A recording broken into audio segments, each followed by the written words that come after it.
Guys, welcome back to the video. Today we are reacting to Hobbies by the Oddwood's House. So I really don't expect. So 3, 2, 1. Let's react. Parents want their children to be well-rounded. But the problem that every parent faces is that 7-year-olds would rather watch any video on YouTube than learn how to play the violin. So, how do these concerned parents get their children to be more active? Answer, they force them. Now, forcing your kids into activities isn't a bad thing. In fact, overall, it's extremely helpful. Forcing kids into doing something they don't want to do is the only way we can get them to go to school.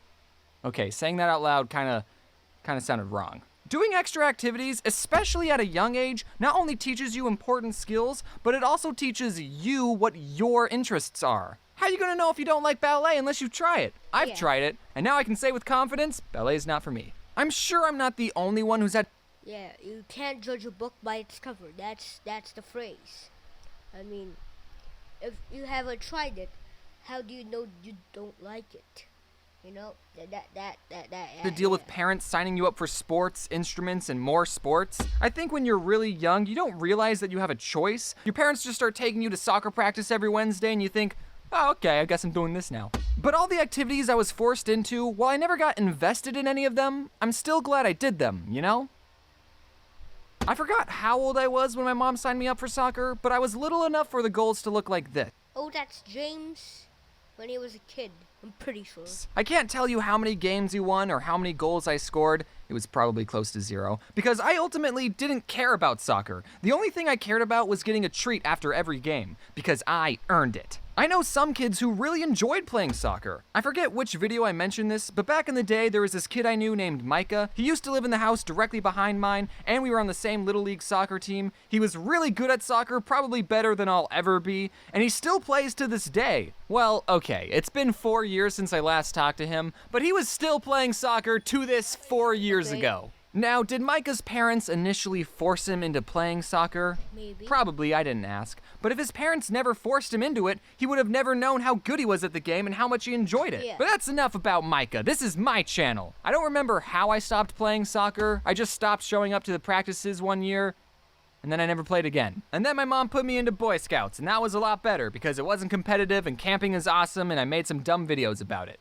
So it was a return investment. Another activity my mom put me in was this martial art class called Aikido. I'm honestly surprised I've gotten 107 videos without mentioning Aikido once. Probably because it was boring and nothing interesting happened. My mom put me and my twin sister into Aikido, and we both agreed that it was boring and we didn't like it, so we decided not to remind my mom whenever she had to take us to class, and surprisingly, she forgot most of the time. Okay, look, whenever the sensei was talking, we had to sit on our knees, and that gets uncomfortable after 2 seconds. What is Aikido, I hear you asking? Aikido is a special form of martial arts in that it doesn't teach you how to fight. Aikido is all about self-defense, and to also not hurt the attacker. You know those self-defense techniques that are like, if someone tries to attack you, use your keys as a knife and stab them. Aikido is not that. An Aikido master will take an attacker's arm, spin them around, and then pin them down to the floor. Now that sounds really cool on rice paper, like if someone goes to attack you, and then you block their punch and pin them to the ground, and you just give them a look like, you wanna take me on, kid? I've already got you pinned down. Now I'm not gonna hurt you, cause I'm that powerful. But if you ever attempt to attack me or my clan ever again, I will be forced to use 10% of my power and break your spine in half. And I think my mom saw that Aikido was non-violent and taught self-defense, and she thought it was a better activity than learning how to kick someone in the face. But after doing some research on Aikido, I've learned that it's not really, what's the right word? Respected in the martial art community. There's a lot of people saying that the techniques of Aikido don't work against a real attack, and that if someone's really attacking you, you can't reasonably pin them down without hurting them. So it's probably a better idea to just punch back. And some people who are in Aikido think that their style of fighting is more civil and the more eloquent way of fighting, or non-fighting, so there's a tad bit of elitism in the martial art community. Now, surprisingly, I've never been in a real fight, so I can't really comment on what the more effective martial art is. I'm sure different situations call for different responses, but I don't think I'm wrong when I say that Aikido is the vegans of martial arts. The After vegans of Aikido, the next martial thing I was arts. forced to learn was an instrument. My parents didn't force me to do this, it was the American education system that did. In 5th and 6th grade, everyone had to take a band class, and we all chose different instruments to play, and I went with the flute. And as soon as I was given the flute, I traded it with Priscilla, who chose percussion, and that's what I did for the next 2 years. Compared to the rest of the instruments, percussion was very easy on my lungs. And it was okay if we were bad at the instrument because we were in the very back. The first set of songs we learned was on this metal xylophone thing, but I think the teacher thought everyone was so bad at that instrument that the rest of the songs we learned was on this drum. Just one drum, it looked like this. So while everyone else had to learn Face and Every Good Boy Deserves Fudge and whatever these lines connecting the notes mean, we cool kids in the back only had to memorize 3 notes. A hit on the drum, a hit on the side of the drum, and not hitting the drum. Now those are my favorite notes. Drums are so great, nothing beats the drums. Drums are easy. So my parents tried to get me to do extra activities, but I never did more than what I was told to do. But that's okay. You should at least try new things, and if it's not something you enjoy, well, at least you tried. Now, with all the activities I did, I still spent plenty of my free time doing some other things.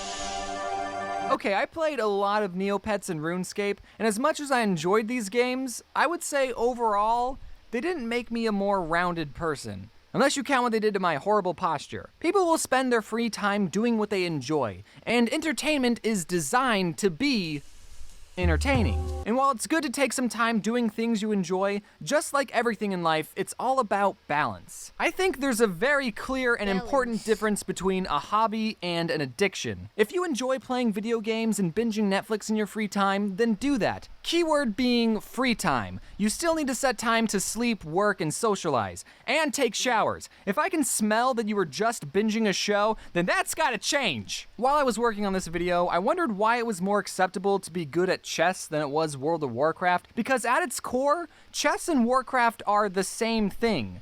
A game. But if you spend all your time playing one of these games and it gets in the way of you being a functional human being, that's when it becomes an addiction. And I would bet you one crisp dollar bill that more people have gotten addicted to Warcraft than chess. And that's why I believe there's a bad stigma with that game. Also, I don't know how WoW works, but I know in chess you need to have at least one friend. If I could go back in time, I would tell my younger self to not play Neopets and RuneScape as much as I did. I would have told me, hey, you should try out other things too, like rollerblading or the flute. Youth is the best time to learn what you love and where your passions lie. You kids have no bills, no expectations, you're not tired all the time, and everyone's telling you to follow your dreams. But not me, I'm 22. My life is practically over. I can't choose any more hobbies.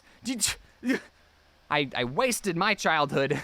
I'm not saying don't play video games or don't watch YouTube. I understand that my main demographic is people who watch YouTube. But like I said before, it's all about the balance. Trademark.